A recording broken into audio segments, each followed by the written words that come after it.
I'm having a little birthday party in case you hadn't heard. I'm stepping into 59. Really? Okay. On Saturday. Okay, listen, family, go ahead on the tag and share. Let's get everybody in. Let's get everybody in. We got an amazing show today. Let's get everybody in. Let's get everybody in. Let's get everybody in on this wonderful Wednesday. Go ahead on tag share. Let's get everybody in. It's an amazing show today.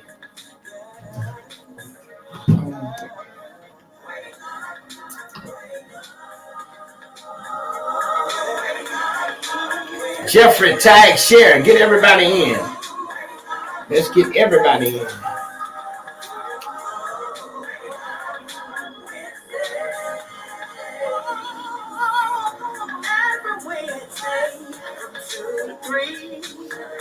Here is where you wanna be. Call a neighbor, call a friend. Everybody tuning in.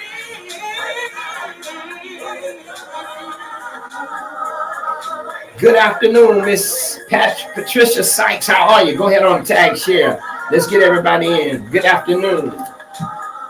Let's get everybody in. We are here. It's an exciting show on today. And now here's your host, Greg James. Want to say good afternoon and once again, welcome to the Greg James Community Show. That's right. It is a wonderful Wednesday right here in the beautiful city of Tallahassee, and we are live on Hallelujah 95.3 FM. Listen, there's so much going on in and around our city. We got to stay prayerful. And not only must we stay prayerful, but we got to make sure that we're participating in all that we need to do to make our city great and to make our city better. So I want you to go ahead on and tag and share. Let's go ahead on and get those numbers up and let's get everybody in to the broadcast on today. Listen, I want to say big shout out to the group on last evening. I think they had Tallahassee Alert. Had a chance to be a part of their forum for House District 8. And really and truly, it was a wonderful experience. And, you know, one of the things that I've come to understand that when there's a budget that takes place in the legislative session of $118.1 billion, if you're not at the table, you're going to be on the menu. So my goal as I do what I do is to be always having a seat at the table so that I can at least have a look at how the pie is being cut. So I was excited to be able to be a part of that forum with them, and big shouts out to what they're doing. Understand they got another big one coming up, and we're going to talk about some of the things that are happening in and around our city. So listen, this is what I need you to do. Hey, good afternoon, Rolanda. How are you? Let's get everybody tagged. Let's get everybody sharing. Let's get everybody into the broadcast today. Want to say good afternoon to Pastor Judy Mandrell. Glad to have you tuned in, and we're here with none other than, she used to say put 5 on it, but I think she's putting 10 on it now. She done stepped the game plan up. Want to say good afternoon to our city commissioner, Diane Williams-Cox. How are you? I am doing great. As you would say, I'm doing fantastically well. Well, wonderful. Listen, we're excited about what's going on in the city. So much is going on, and it's election cycle. For me, I was just telling somebody that I've been in a lot of worlds. I've been in the church world. I've been in the world that sent me to prison for life plus 40 years. But I've never seen a world like the political world. I mean, in the church, I know who acted like a hypocrite. In the other life, I know who the robbers were. But in this political world, you don't know who is who. Hey, you just have to go with the flow. You have to go with the flow. And stay prayed up. Well, listen, I want to commend you for the work that you've been doing. I want to commend you for the work that you are doing. And I just want to commend you for taking the step to be involved in public work from an elected official standpoint. Until you sit in the seat or even until you get around the table, you'll never know what someone goes through in the public life when they're fighting for people. I'm seeing it from a different level. And believe me, I'm on a 7-day fast just to keep my mind and heart stayed in the place that God needs it to be. I tell you, you're in the right place. I tell you, this job and what we do keeps you on your knees. I now understand what Grandmama and them used to say. Say, my children keep me on my knees. Well, the work of this city keeps me humble. It keeps me on my knees because I know that we are a great city. No matter what anyone else says, we have challenges, we have opportunities to be greater, and we are going to work together to move our city forward to make that happen. And one of the things that I would like to just, applaud you for is your tenacity, your voice. I mean, it's so important for people who know that you are serving. It's so important for them to know that you're not in it for name recognition. No. You're not in it for power. You're not in it for glory. As a matter of fact, it's the people that you are serving that makes the job worth the getting up to. Absolutely. Let's talk a little bit about that. Absolutely, because for many years, 30 plus years in this community, I have been in those streets working, trying to organize people, galvanize people, speaking up for those who felt that they couldn't speak up for themselves, did not have a voice. Wherever my children were in school, I was there. And I saw the gap. I saw the inequities. And so I always would bring that to bear. I spent a lot of time at school board meetings fighting the good fight for good schools on the South Side. I spent many evenings at city commission meetings, county commission meetings. I've even gone to the legislature. Because you got to go where the people are who are making decisions. They've got to hear the voice of the people. And they've got to know that we need help. And we need help now. And so I've tried to be that right now, that person who will bring that voice into the room where decisions are being made. And I think we're trending in the right direction in our city. Absolutely. And, I cannot say this enough, but, seeing the work. And I realized that even my own life, been a part of the work, but seeing it from your perspective now and being in a different space in my own life, looking at the opportunity that I have now running for office, you find yourself really having to encourage yourself because you're never doing enough for the people that you're serving. Because there's so much need. That's the issue. There's so much need that sometimes we find ourselves being pitted against a bad decision. And so you have to take the information and try to make the best decision. We many of us came from humble beginnings, and we're only here by the grace of God and by the support of people who believed in us to get us here. I'm from a grandmother, my maternal grandmother, who could not read or write, but she understood the importance of an education. So I bring that to the table with me. And I think myself not greater than anyone else. I've got to be able to represent everyone, not just those who can make it to the commission meeting, but everyone. Those voices that are not in the room are just as important as those voices that are in the room. And so I have to consider 200,000 plus residents when I make decisions. It's not just about my household anymore. It's about our households. And even those who don't have households, what are we doing to try to help them as well? So it's a tough job, but I have the care, compassion, and the love of the people to be able to do it for the people.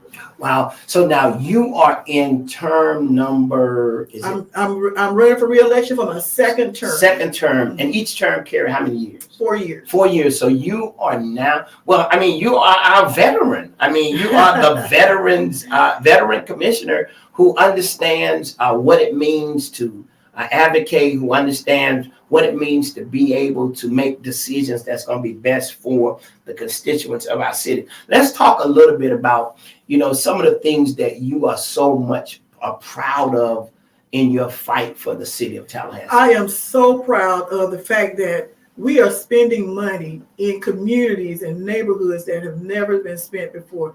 $6.4 million in bond through CRA, $6.4 million in Frenchtown through CRA, $6.4 million in Griffin Heights from the city budget. And just the number of infrastructure projects, things that are happening around our city. There is work going on and people are doing this work. And we want the residents of the city of Tallahassee to get on board and make some of this money that's coming into town. And so that spurs our economy. that helps us rotate those dollars through our communities more than once or twice. So I'm really excited about those kinds of things. I'm really excited about the Southside Action Plan. For so long, this plan has sat on the shelf, 20 plus years, it sat on the shelf. We took it off the shelf, blew the dust off it, renamed it, and put some energy to it. Its middle name now is Action. Wow. It used to be the Southern Strategy. We know what that is, and we don't want to be a part of that. But it is now the Southside Action Plan, middle name Action, and we're putting action to power. We're out there asking members of the community, what would you like to see? Wow. And we've taken that information and now we're running with it. But I have to stress, I can't just be the commissioner for the South Side. I've got to be the commissioner for the city of Tallahassee. We do not have districts in the city commission. We represent the whole city. So I've got to have a holistic view. And right now the view is that we've got to bring our city up on all levels and move it forward together. Wow. I want to just say, you said something that I think is so important. You mentioned 3 neighborhoods, yes. And those neighborhoods are neighborhoods that are really taking on a whole new life cycle in how they are looking. And to be able to see what has been on the shelf now in a place where it is causing revitalization to happen. There's energy, there's excitement. I just feel and believe that your voice has to remain the voice that continues to do what needs to be done. I mean, 4 years now, re-election. I just believe, for those of you who are listening, this is just my humble opinion, that to come and to know what the vision looks like, Diane Williams Cox has to continue to keep working, and we're not putting 5 on it. You got to put 10. We need all of it. We need all of it on it now, and so that's so amazing to hear. So many things are going on in our city. I mean, we're going to always find that there are going to be problems, but I think one of the things that you have been so wonderful at is sitting, listening, seeing how it is that we can, as a community, solve some of the problems. Not saying you have all the answers. I do not have all the answers. But what I do try to do is I try to educate and advocate for what our city needs. And I read my material. I receive my briefings. I ask questions. I don't wait to get on the dais to ask questions. I do my homework so that when I come, I make an informed decision. Because what I find is that our residents want action. They don't want a lot of talking. They want us to do something because they're needing to make dinner time and kitchen table decisions. And I want to help them make those decisions. Will there be dinner tonight or will there not be? Where is it coming from? Mm-hmm. So we've got to deal with those issues because those are issues that nobody else can deal with them except those folks in the household. And we're trying to help them be able to make those decisions. If we say the children are our future, well, those children in those households, those children are watching us. They're seeing how we behave. They're seeing how we act. How do we solve problems? We talk about conflict resolution. They're watching to see how we resolve our conflicts. And if we're not acting like adults, then they're not going to act like adults. And this term, I would say you've had the opportunity of having, to start off in-person meetings, but then the pandemic hit. Yes. How difficult was that to be able to, navigate through that as a commissioner, making sure the city is operating, making sure decisions are made? I mean, it had to be tough. It was very tough. We moved to a virtual environment, and we just had to navigate. But we knew that we couldn't just leave people standing. We kept our workforce in place. We didn't lay anyone off. We had no furloughs because they need to take care of their families as well, and we need to take care of this economy. We found $1 million to help small businesses stay afloat. We also found $1 million to help nonprofits stay afloat. We even found money in CRAs to have emergency funding for those businesses that were in CRAs to try to keep them going and keep them afloat. What we learned from that is that many of our businesses are so busy doing the work that they didn't have the paperwork in place to be able to do what they needed to do. But there were folks in the community and city and county staff that worked with our businesses to get their paperwork together so they were able to apply and receive financial assistance to keep themselves afloat. Wow, really want to commend you for that, and we really know we know beyond a shadow of a doubt that it hasn't been easy working through the pandemic, but the work had to be done. It had to be done. And we also know that now that things are moving back in a different state with our city government, we still know that there are challenges. There's still challenges. Yeah, we were faced with a $4 million deficit in our budget, and when we first began to have these budget talks. But what we've done now is our city manager and deputy city manager and staff and appointed officials, we've looked at where the belt could be tightened, and we've been able to close that gap a little bit by making some adjustments and being able to provide some funding for programs that needed funding. And so we're still in the budget process. We're still looking for what we can do to make sure everybody is covered. We may or may not be able to do that, but we're doing our level best to make sure that our city continues to stay afloat and continue to move forward. Amen. And one of the things that I want to say, and I feel like this is so important, especially for our listeners, your involvement in council meetings, your involvement in being aware of community meetings, because you all have been doing some community meetings inside the community. Absolutely. It was my recommendation when I first came to the commission that we bring the commission meeting to the community. Wow. So that people could walk into a commission meeting and not have to come downtown and park and climb up that hill to get to the city commission. So we have pre-COVID, we went to Smith Williams. We also went to Gilchrist Elementary. And just recently, we took a budget, a commission meeting and a budget hearing meeting to Smith Williams so that we could have, the community could have access to their government. How has that been working? It has been wonderful. It's been phenomenal because people are able to come and be engaged. They can ask questions. And I am accountable to all of the people, not just the ones who make it to the room at City Hall, but those who make it to the room in other places and those who may not even make it to the room. So I'm always glad to see when our residents are able to come out, especially our elders are able to come out and be a part of what we're doing and be a part of the government.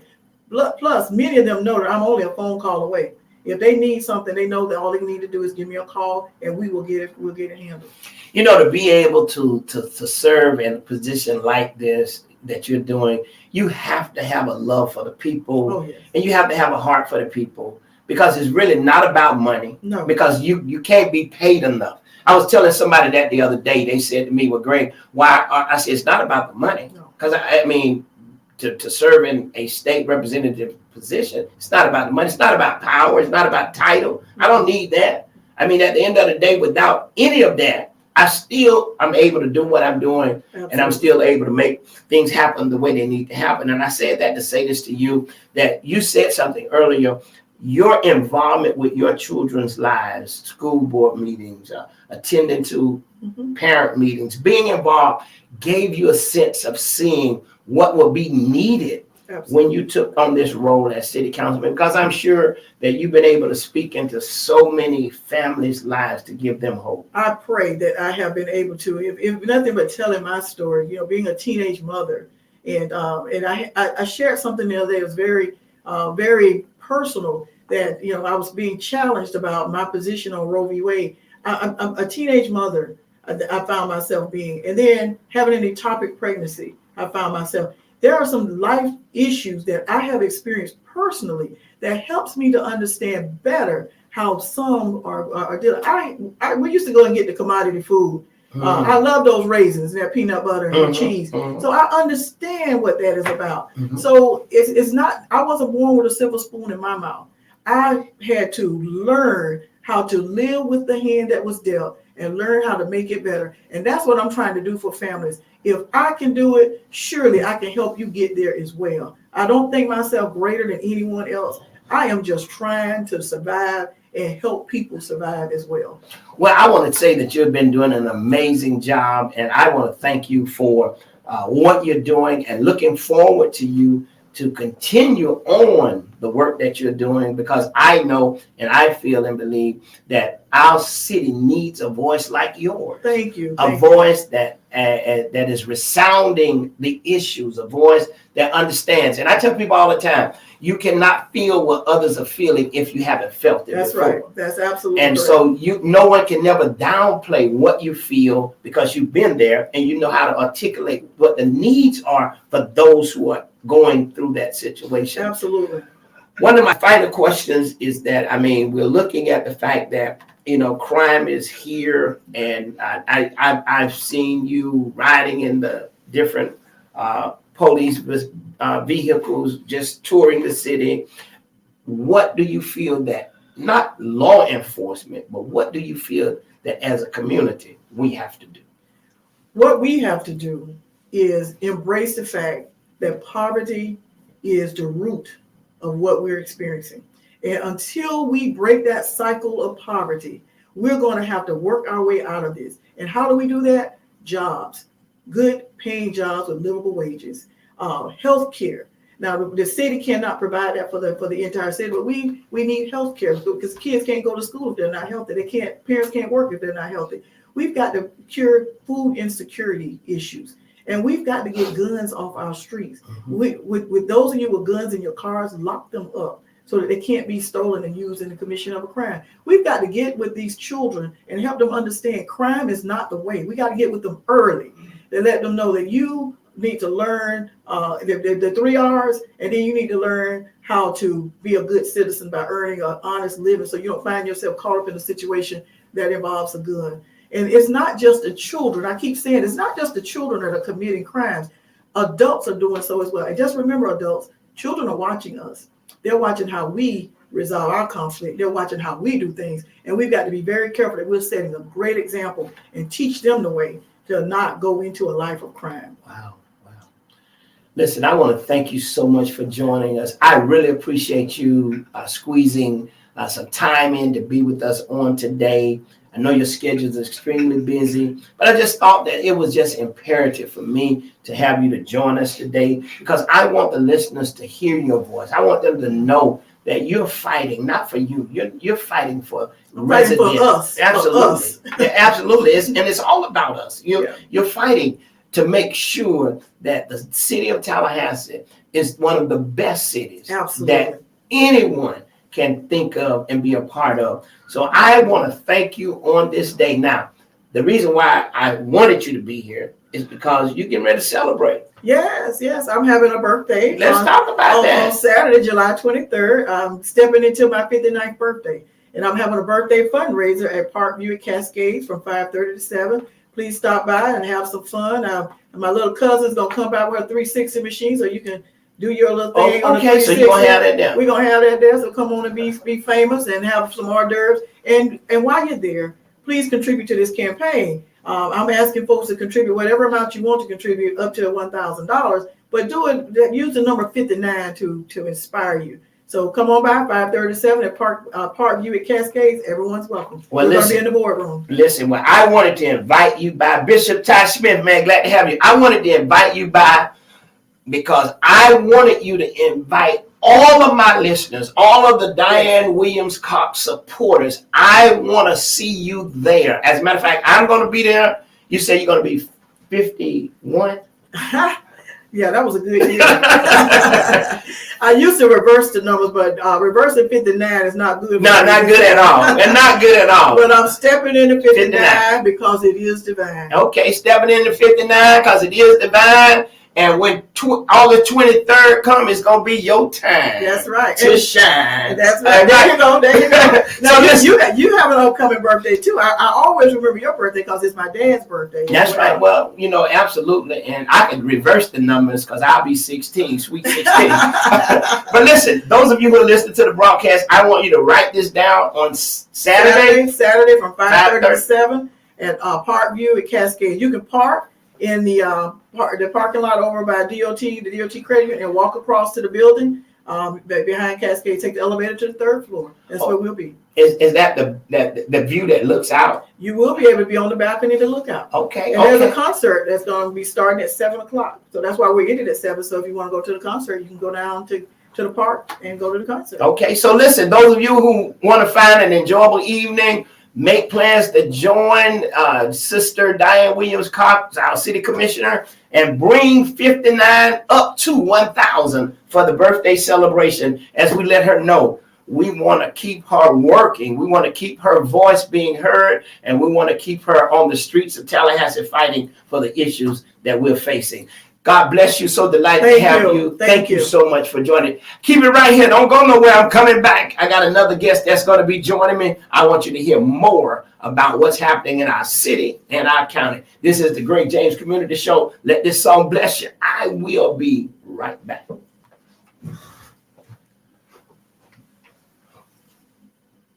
Okay. You good?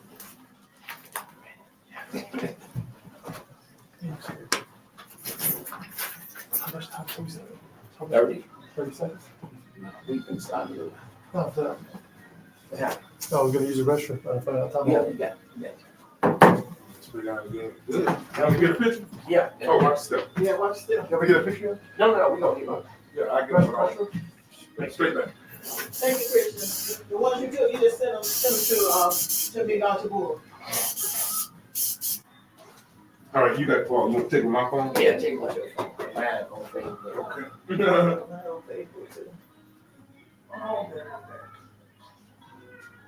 Oh, no. Thank you. That was good.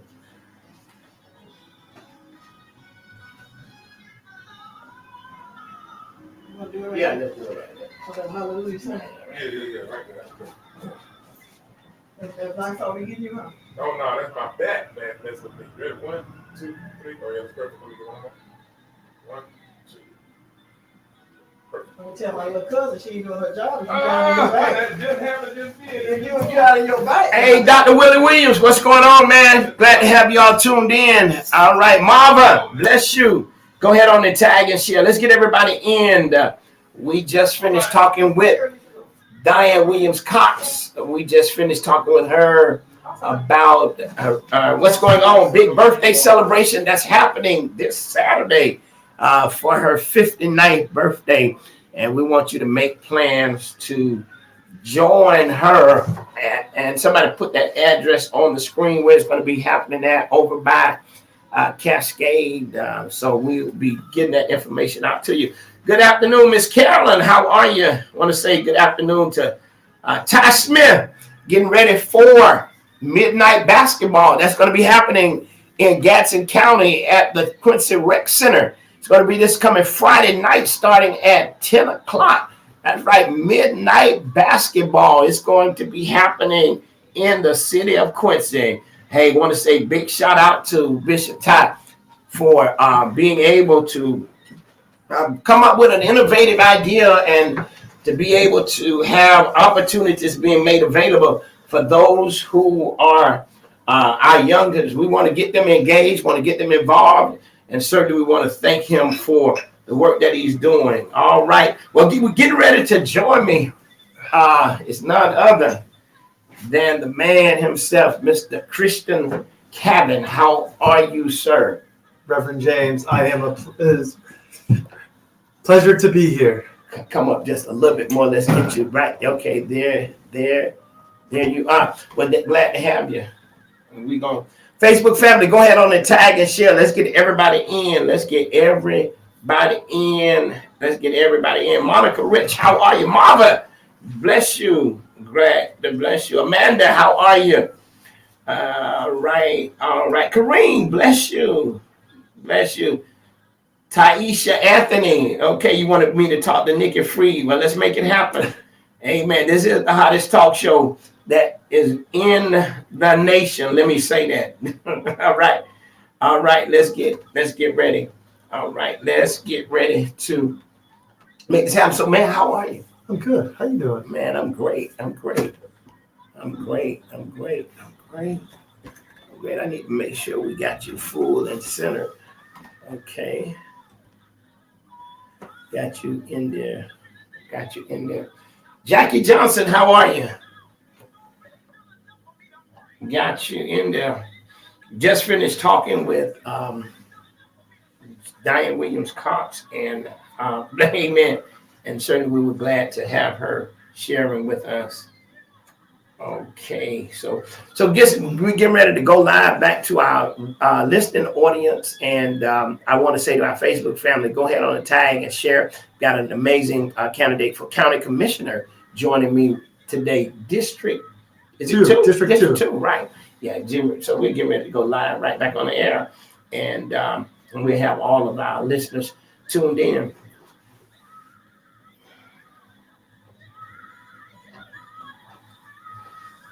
Good, Jackie. Glad to hear that.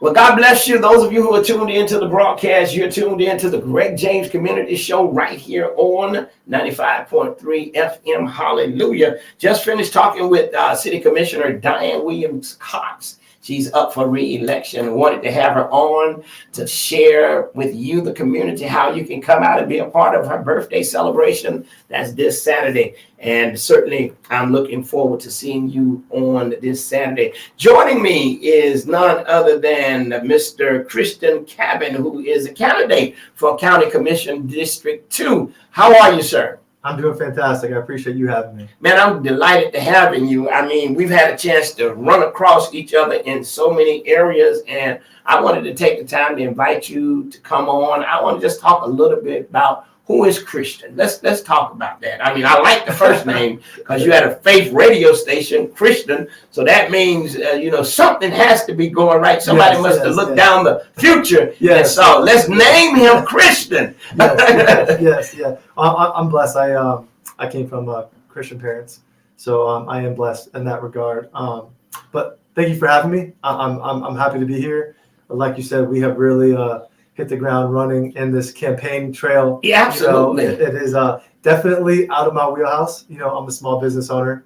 So, but hey, we're figuring it out, and we're getting the message out there. Great. And, one of the things that I know is that, sometimes there are some things that we know we're going to do in life because we put that on our things to do list. Mm-hmm. I tell people all the time, it was not on my things to do list to end up in prison. That was not something that I was going to graduate and say, I'm graduating and I'm going. No, I was going to graduate and go to law school to be a lawyer. Mm-hmm. But I ended up making some bad choices that put me inside of a place that I learned about law, learned how to apply the law, and learned how to use the law to help so many others. So even though I didn't go to law school, I ended up learning about law to the degree that it has helped me facilitate so many things in life. Let's talk about a little bit about you. You are a business owner here in our city.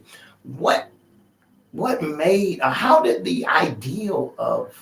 So it's funny you say that. So, I started just working in the hospitality business in college. Mm-hmm. My first job was in my freshman year of college. I was making minimum wage. Mm-hmm. And truly, I worked my way through college. I didn't have any really handouts from my parents. I was blessed in the fact that I got bright futures.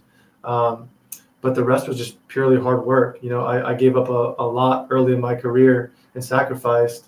And so I think that's also what really does make me a unique candidate in this race, is because, I know what it's like to make minimum wage. Mm-hmm. When I was in school, I remember my apartment, my rent was $375 a month. And I guarantee now, no one listening on this radio is able to find a place for $375 a month in rent. Mm-hmm. And so, I've seen, and I know what it's like to work a job and make minimum wage. Now as a business owner, I've seen a little bit of the other side.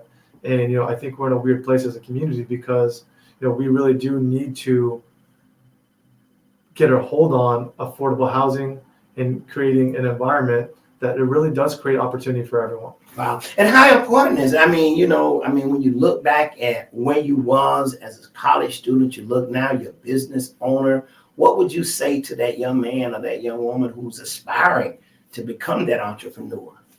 Number one is work hard. 2, treat people fairly. Mm-hmm. And 3, trust your instinct. So I think right now what we're seeing is that I think as a community, where there's not really opportunity in our community for kids to say, hey, if I decide not to go to college, what is there out there for me? And that's part of what I want to bring as a county commissioner is, let kids know in high school, hey, it's okay if you don't go to college. Actually, I would argue in this generation, there's more opportunity for folks to go to trade school and will make more money and a better livable wage than someone going to a university right now. So but we got to create that opportunity.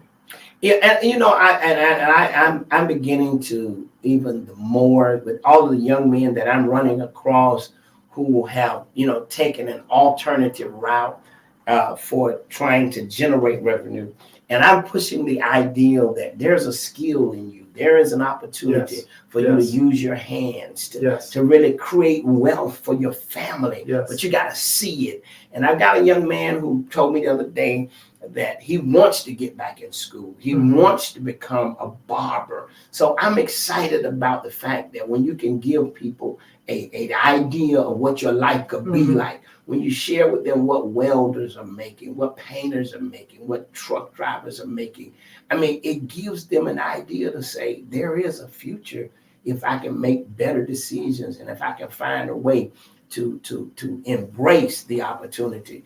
So you want to see that. Let's talk about something that I feel like is so important when we look at our city and our county. That the fact that you are a candidate, it wasn't in your wheelhouse. But what are some of the things you see that you would want to see change take place? It's a great question. So there's quite a few. I think I have a unique ability that being in a business owner and seeing both sides, like I said, working my way through the ranks, started making minimum wage. So I think I can relate to both the business community and the working class a little bit. And I really would like to see a community that works for everybody and a workforce that works for everybody, smart economic development that, that doesn't only help developers, but also helps, women-owned businesses, minority-owned businesses. I would like to see infrastructure on the south side so kids have, a safe pathway to school. I would like to see our resources, really spent in areas that can create a better environment for generations to come. Wow. And that's so important. I mean, you're kind of like me. It wasn't in my wheelhouse to seek the opportunity to run for District 8 House seat. But when you look at that district and when you see what you see, it just tells you that I'm here and I'm here to win and I'm here to make the change that needs to be made. And the experiences of my own personal life give so much relatability to what I'm seeing, where changes need to be. That's a blessing. It is. I mean, I think Commissioner Cox said it earlier on the show when she talked about the fact that she's able to have a pain to understand the pain that she sees that causes her voice to be so resounding when it comes to issues. And I think a lot of times we have to be able to feel what people are feeling. I mean, I think they're tired of the fluff. They're tired of the. I would agree. I would agree. Yeah, I would agree. People want to see results. They want to see results. And I mean, the talk is great, the ideas, but at the end of the day, what are you doing? I mean, here you are, a young entrepreneur. You've given opportunities to so many. I mean, let's talk about that. I mean, and I'm sure you've seen some that you gave an opportunity to. Now they're on their own. They're doing greater things. Yeah, I want to tell a story. So part of what I love about being a business owner, it really is creating opportunity for other people and seeing a difference in their life. My company, we have roughly 150 employees. You got how many? 150. 150. And yes. Wow, they're not making $3.50 on it. No. Actually, I want to tell a story that about actually the gentleman who is director of operations, the CEO of our company. He's a young black man. Okay, started working with us at 19 years old. Pulled me aside, middle of a shift and said, "Hey, Christian, I need to talk to you." And he said, "My girlfriend's pregnant." And I said, "Okay, what are you going to do?" He said, "I want to drop out of college. I need to go get a job, something that, I need a different career path," because he was at an entry-level position in our company. I said, "No, you're not going to do that." I said, "You're going to stick with us because if you stay on this path, trust me, you are going to be taken care of." And I want to fast forward a little bit. This young man is 25 years old. He climbed every single position in our company to where this May he was promoted to our CEO. And so he has full benefits. He has an incredible wage. And now he's creating a real life for not only himself, but his daughter and his mother. So, and they migrated from Africa when he was a baby. And so when you talk about, when people come to me and say, "Hey, Christian, what are you going to do for the community?" I'm going to say, "No, I'm going to tell you what I've done. Absolutely. And what we're going to continue to do." Wow. And I think that's so important.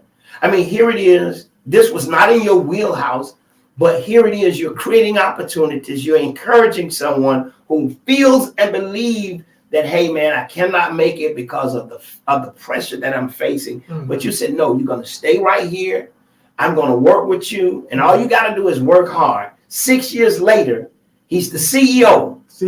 I don't know whether he finished college or not. He did. He finished He college. graduated, immediately came on board with us after, stayed on board. Wow. Yes. Yeah. But what it took you motivating him to say, you're not going to give up. Yeah, but we want to see our people be successful, and that's what's important in business. And so, being a part of that story, and seeing where we are as a community, I've spent my entire 20s focusing on my business, and now I'm ready to get back. I just turned 30. I'm a young, fresh boy, so I have energy. I'm ready to get back to the community, and I want to create more opportunity. And I want, when I say create more opportunity, I really want to, let's bring businesses to District 2. We have so much opportunity in District 2 to really have, great businesses that forget high-paying jobs. Let's talk about careers with benefits. That's what we need. And the thing that I want to say to you, just hearing what you said today, and I think stories are life-changing. And I don't think that we should minimize nor take the story for granted, because it's life-changing. Here it is, an African-American male who's a part of your company at an entry level, but you were able to see him work hard, and you did not hold back the opportunities that were made available. You opened them up because why? He deserved them because of his work. Correct. And that now gives you the opportunity to feel, I guess, within yourself that he would not have been where he is now if it wasn't for you saying you can do it. Correct. That's what our children need. That's what our young men need. I fully agree, and that's part of the message, and that I want to pass to our community. A big part of my platform is the youth, and I think right now our youth are the future. We know that's true, but what are we doing to really mentor them? We've seen now that suspending kids, kicking them out of school, that's not a solution. We really need to support them. We need to give them equitable access. There are parts of our community where, hey, if I get kicked out of school, what's my other alternative? Absolutely. We know. Absolutely. And and I think that your age is so relatable.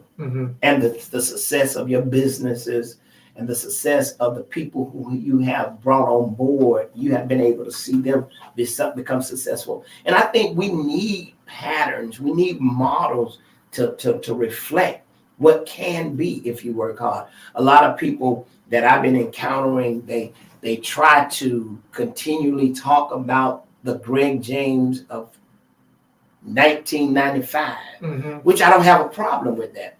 Because if you can place energy on that Greg James, then let's talk about the Greg James of 2022, because that's not the same Greg James. So give the same kind of energy to that 2022 Greg James that's now out here doing what needs to be done in the community, doing what needs to be done to help fight to make sure that there is a level playing field for all people. That's the Greg James I want you to talk about now. And Christian, I think that, with what you're saying about our youth, when we look at our youth, when we look at what's happening with them, they have to have opportunities. They have to, and they have to have role models.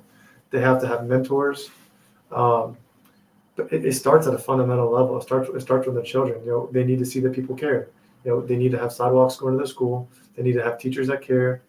They need to have parents who have good paying jobs and careers. We got to get we got to get folks on the south side and folks in the 32304 area code. We got to get them out of poverty. And it don't take a rocket scientist to figure out what needs to happen. No. We need more jobs. I absolutely. I run across guys who I don't condone what they're doing. I always try to give them a brighter way to look at life. But necessity breeds necessity. It does. It's what it is. It does. And people don't understand that. The guy doesn't wake up in the morning saying he wants to sell drugs. He don't wake up saying this is what I want to do. In fact, there's no other option. There are no options. And that's what listen, in my opinion, the biggest underutilized asset in our educational system in Tallahassee is Lively Technical Institute. Look at every subcontracting company in Tallahassee. I know this because in my business, they are not taking new clients. Why? Because they don't have the people to do it. Wow. They can't hire folks. So let's bridge, and I know about the Leon Works program, but let's really bridge and give kids an opportunity who aren't fit for college. Not everyone is going to be fit for college, and we have to tell them that's okay. Like you said, work with your hands. We are in a huge demand in our generation for tradesmen. And I'm going to bet another 5-10 years from now, you're already seeing it. A tradesman, they're making more money than folks coming out of college. Absolutely. And I think that all educational platforms have their benefits. Correct. And I think we just have to be able to sit and we have to be able to hear the heart of the person that we're sitting across from. And we have to be able to give many paths to show them that your future can be bright, whether it's college, whether it's trade school, whether it's the armed services, whatever that may be. We just have to show them that we care about the next steps that they're making. I got a group of young men that I'm kind of like mentoring now. And I promise you that if I don't call them, and we just met, we met at a funeral. If I don't call them, they're going to be calling me. And they have a little saying that they call when it comes to me, because they say I got a little swag. And I'm like, I don't know at 61 what swag means or what it looks like, but if you say it, then I'm gonna receive it. Yeah. But I think that the youth are valuable to us even now. Yes. Because they teach lessons that can transform our lives if we just listen. And I want to commend you for the work that you're doing in our community. Appreciate it. And I really thank God that, the story you just told just really blessed my life. No, I appreciate that. And we're going to keep telling those stories. We're going to make more stories. I think that's part of what we want to do is, as a community, we should be making more stories.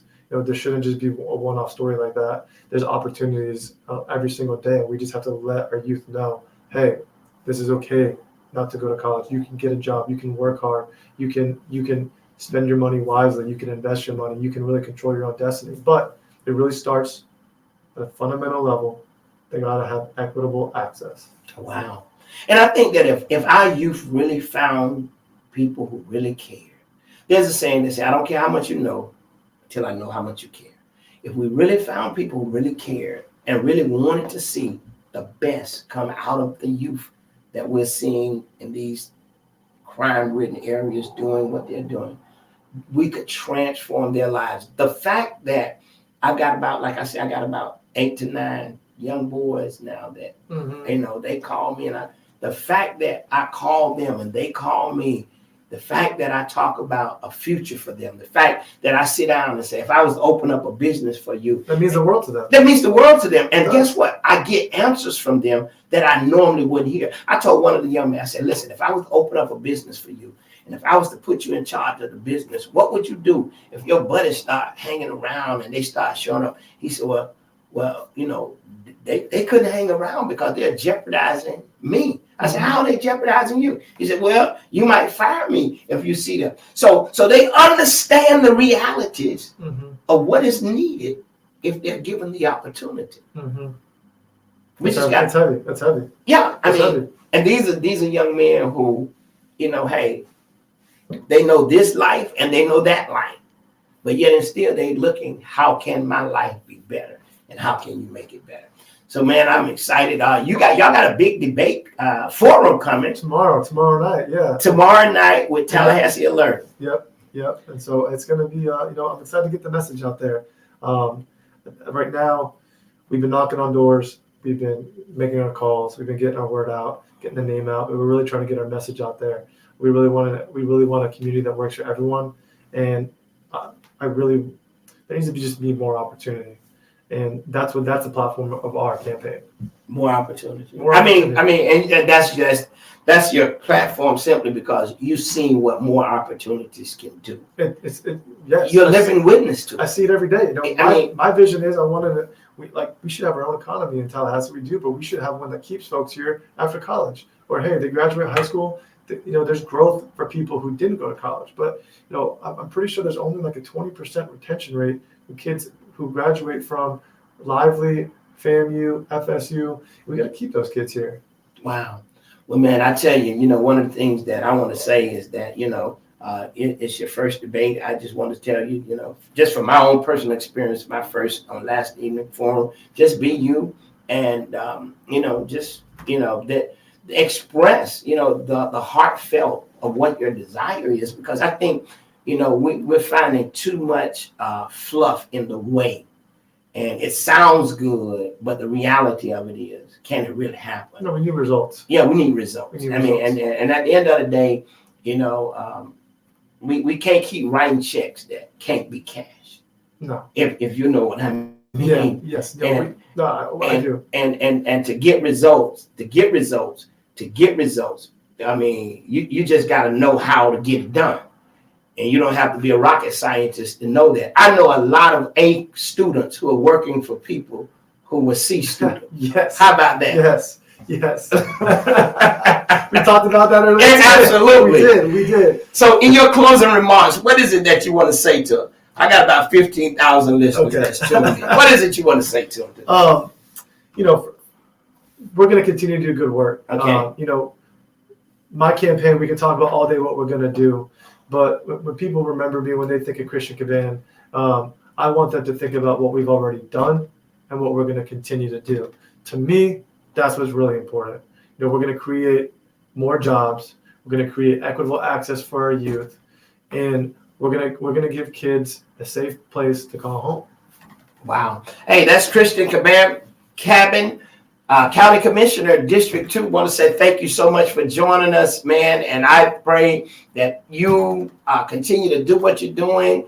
And just know that, listen, if you keep doing the work will keep speaking for you.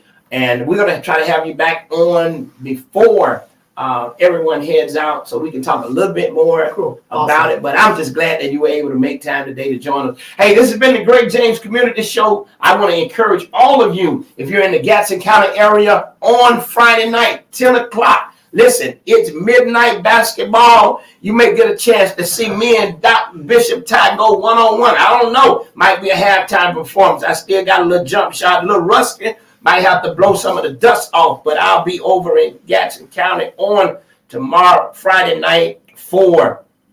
All right, Jay Green.